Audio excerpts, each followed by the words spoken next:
بسم اللہ الرحمن الرحیم اللہم صلی علی سیدنا و نبینا مولانا محمد ماد الجود والکرم وعلی آلہ وآلہ وسلم صلاۃ و سلام علیک یا رسول اللہ۔ میرے پیر و مرشد امام المناظرین غیظ المنافقین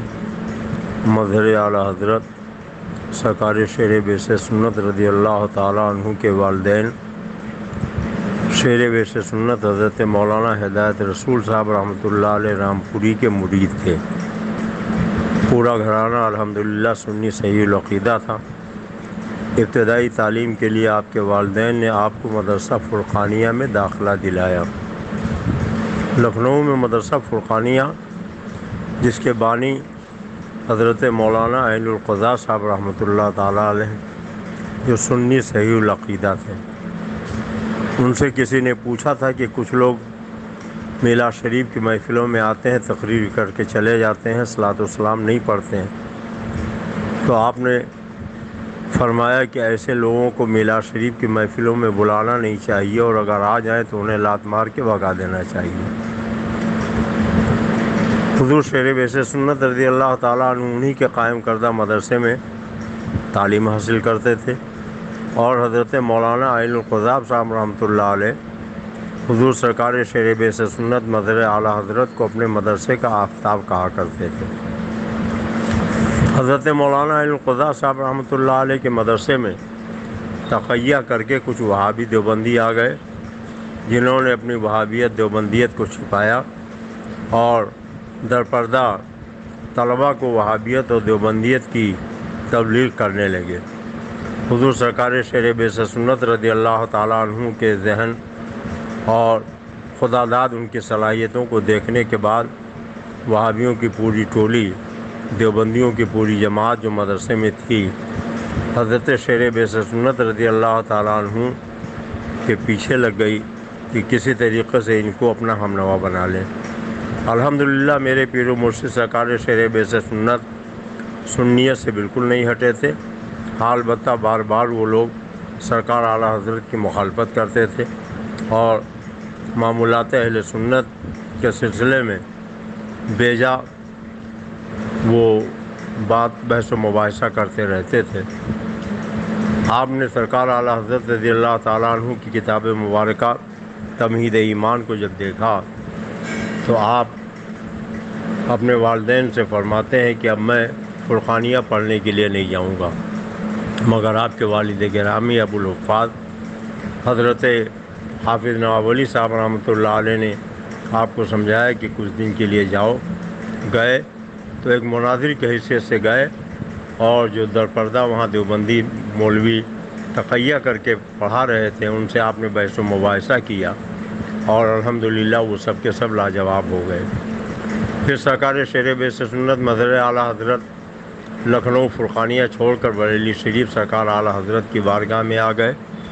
اور سرکار اعلیٰ حضرت رضی اللہ تعالیٰ عنہ سے انہوں نے اکتساب فیض فرمایا، اور خانواد رضویہ نے انہیں اتنا نوازا کہ بیان کرنے سے باہر ہے۔ حضور سرکار شیر بیس سنت کے مقابلے میں کبھی اشرف علی تھانوی نہیں آیا، البتہ اس کا خلیفہ یاسین خامسرائی تھا جو ہلدوانی میں آیا تھا۔ سرکار اعلیٰ حضرت نے حضور شیر بیس سنت کو اس کے مقابلے کے لیے بھیجا تھا، اور سرکار شیر بیس سنت نے بزرگوں کے کرم اور اعلیٰ حضرت رضی اللہ تعالیٰ عنہ کے فیضان سے اس کو دھول چٹا دی، اور وہ چپل جوتے چھوڑ کر میدان مناظرہ سے بھاگ گیا۔ سینکڑوں لوگوں نے توبہ کیا اور سنیت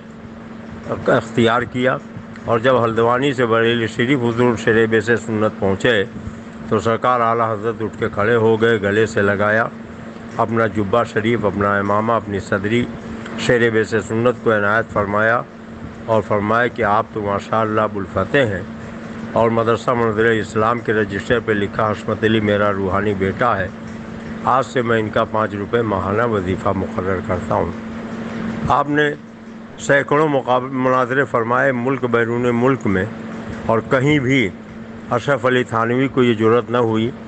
کہ حضور شیر بیس سنت کے مقابلے میں آ سکے۔ یہ کہنا کہ حضور شیر بیس سنت تھانوی کے شاگرد تھے، بالکل غلط اور سفید جھوٹ ہے۔ اللہ تبارک تعالیٰ ایسے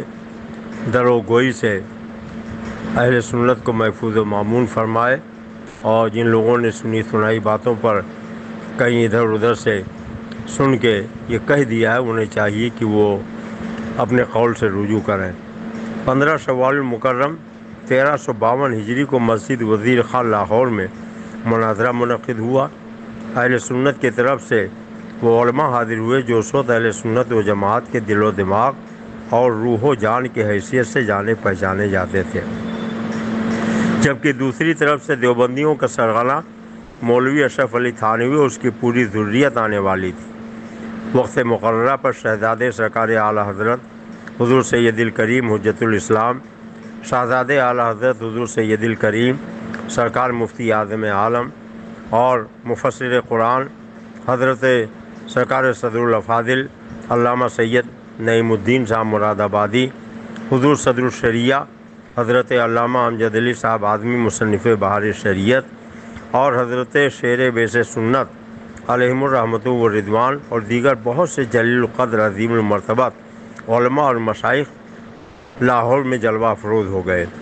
حضرت شیر بیس سنت کو شہزادے اعلیٰ حضرت حضور حجت الاسلام علیہ رحمۃ والرضوان نے اپنا نائب مطلق بنا کر مولوی اشرف علی تھانوی سے مناظرے کے لیے منتخب فرمایا، اور یہ تحریر لکھ کر دی کہ اس مناظرے کے لیے میں مولانا ابو الفتح محمد حشمت علی خان صاحب کو اپنا وکیل اور مناظر مقرر کرتا ہوں۔ ان کا قبول و عدول میرا قبول و عدول ہوگا، ان کا اقرار میرا اقرار ہوگا، اور ان کا انکار میرا انکار ہوگا۔ فقط فقیر محمد حامد رضا قادری۔ مناظرہ ہوا، مگر اشرف علی تھانوی کو سرکار اعلیٰ حضرت رضی اللہ تعالیٰ عنہ کے مظہر حضور شیر بیس سنت کے مقابلے میں نہ آنا تھا، نہ آیا، اور نہ ہی کسی کو اپنا صریح وکالت نامہ دیا۔ ہم جیسے تیسے کر کے منظور نعمانی مناظرے کے لیے تیار ہوا۔ شیر رضا نے ان اکابر علماء اور مشائخ کی موجودگی میں اسے دھول چٹائی اور دیابنا ذلیل و خوار ہوئے۔ اہل سنت کا سر فخر سے بلند ہوا، اور پھر لاہور اس کے اطراف و جوانب میں حضور شیر بیس سنت علیہ رحمۃ والرضوان کی تقریروں کا نہ تھمنے والا سلسلہ شروع ہو گیا۔ ایک موقع پر شہزادے سرکار اعلیٰ حضرت حضور حجت الاسلام علیہ رحمۃ والرضوان نے فرمایا کہ اللہ تعالیٰ نے ہمیں 2 نعمتیں عطا فرمائی ہیں، ایک مولانا سردار احمد صاحب اور دوسری نعمت مولانا حشمت علی خان صاحب ہیں۔ حضور مفتی اعظم رضی اللہ تعالیٰ عنہ کے بھی آپ محبوب نظر تھے، وہ آپ پر غائب زردہ مشفق و مہربان تھے، اور 12 اور حد درجہ اعتماد فرماتے رہے۔ ایک مقام پر آپ نے اپنے اعتماد کلی کا اظہار ان الفاظ میں کیا کہ میں تم سے سچ کہتا ہوں 100-150 مولانا باہم مل کر بھی وہ کام نہیں کر سکتے جو اللہ اور رسول کے فضل و کرم سے اکیلے مولانا حشمت علی کر لیں گے۔ حضور شیر بیس سنت رضی اللہ تعالیٰ عنہ کو اشرف علی تھانوی کا شاگرد بتانا یہ انتہائی بیجا جسارت ہے، اور اللہ تبارک تعالیٰ حق قبول کرنے کی توفیق عطا فرمائے، اور جن لوگوں کا یہ وہم و گمان ہے وہ اپنے اس قول سے رجوع کریں، توبہ کریں، اور آئندہ بغیر تحقیق کے کوئی بات نہ کریں۔ حضور شیر بیس سنت کو اعلیٰ حضرت کے خانوادے کی کس قدر سرپرستی حاصل تھی، اس کا اندازہ آپ اس سے لگائیں کہ ہر شخص کی شادی اس کے ماں باپ یا عزیز و اقربا طے کرتے ہیں، لیکن شیر بیس سنت کے رشتے کے لیے جب وقت آیا تو حضور حجت الاسلام نے شادی طے کی، اور سرکار حجت الاسلام سرکار مفتی اعظم حضور سید العلماء اور اکابر علماء اور مشائخ آپ کی بارات لے کر بریلی شریف سے پیلی بھیت شریف آئے۔ شادی ہو گئی، اور حضور شیر بیس سنت کے وصال کے بعد بھی اکابر علماء اور مشائخ اس سے حشمتی میں آتے رہے۔ بحرالعلوم حضرت علامہ مفتی عبدالمنان صاحب اعظمی علیہ رحمۃ والرضوان ایک واقعہ تحریر فرماتے ہیں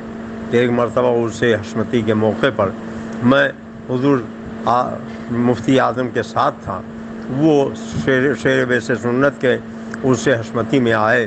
اور اس سے حشمتی کے بعد کئی دن تک سرکار مفتی اعظم پیلی بھیت شریف میں حضور شیر بیس سنت کے گھر پہ قیام فرماتے تھے، چنانچہ حسب معمول قیام فرمایا۔ آنگن میں حضور مشاہد ملت عارف باللہ نے سرکار مفتی اعظم کے لیے ایک تخت بچھایا، اس پہ قالین لگائی اور تخت کے چاروں طرف قالین ڈال دی جاتی تھی، سارے لوگ وہاں بیٹھ جاتے تھے اور سرکار مفتی اعظم ہند سے فیض و برکات حاصل کرتے تھے۔ بہرالعلوم حضرت مفتی عبدالمنان صاحب اعظمی علیہ رحمۃ و رضوان فرماتے ہیں کہ ایک مرتبہ اس حشمتی کے موقع پر سرکار مفتی اعظم حسب معمول تشریف لائے اور ان کا بستر حضرت شیر بیس سنت کے دولت قدے پر آنگن میں لگا دیا گیا۔ اتفاق سے کوئی خادم اور کوئی دوسرا اس وقت وہاں موجود نہیں تھا۔ میں نے موقع غنیمت جانا اور آگے بڑھ کر سرکار مفتی اعظم کے میں پیر دبانے لگا۔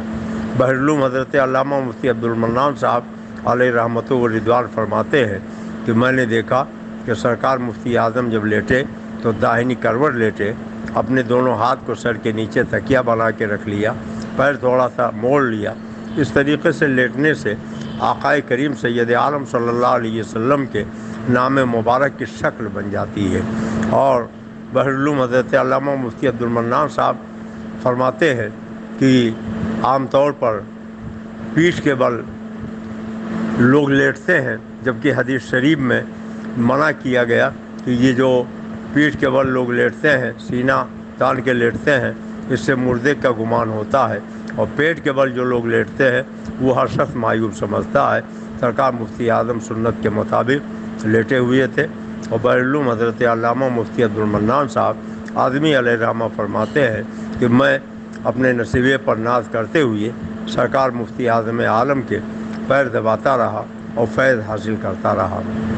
عرض کرنے کا مقصد یہ ہے کہ یہ بالکل سراسر سفید جھوٹ ہے کہ حضور شیر بیس سنت اشرف علی تھانوی کے خلیفہ تھے۔ اللہ تعالیٰ ایسے جھوٹ سے ہم سب کو محفوظ و مامون رکھے، اور حضور اعلیٰ حضرت امام اہل سنت کے مظہر عتم شیر بیس سنت کے فیض و برکات سے ہمیں مستفید فرمائے۔ حضور شیر بیس سنت اعلیٰ حضرت سرکار کے ایسے مظہر تھے کہ حضور مفتی اعظم نے بھی ان کو مظہر اعلیٰ حضرت لکھا، اور اکابر علماء اور مشائخ نے بھی ان کو مظہر اعلیٰ حضرت لکھا۔ اللہ تبارک تعالیٰ سرکار شیر بیس سنت کے موجودہ خانوادے کے جو لوگ ان کے طور طریقے سے ہٹ گئے ہیں، انہیں اپنے دادا اور اپنے پردادا کے مشن کو اپنانے کی اور سرکار اعلیٰ حضرت کے مسلک پر چلنے کی توفیق عطا فرمائے، اور راہ حق و صداقت پر انہیں گامزن فرمائے، اور سرکار اعلیٰ حضرت کی سچی عقیدت، سرکار شیر بیس سنت کی سچی محبت عطا فرمائے۔ میں عبدالمصطفیٰ قادری برکاتی رضوی حشمتی رودولی شریف سے بول رہا ہوں۔ السلام علیکم ورحمۃ اللہ وبرکاتہ۔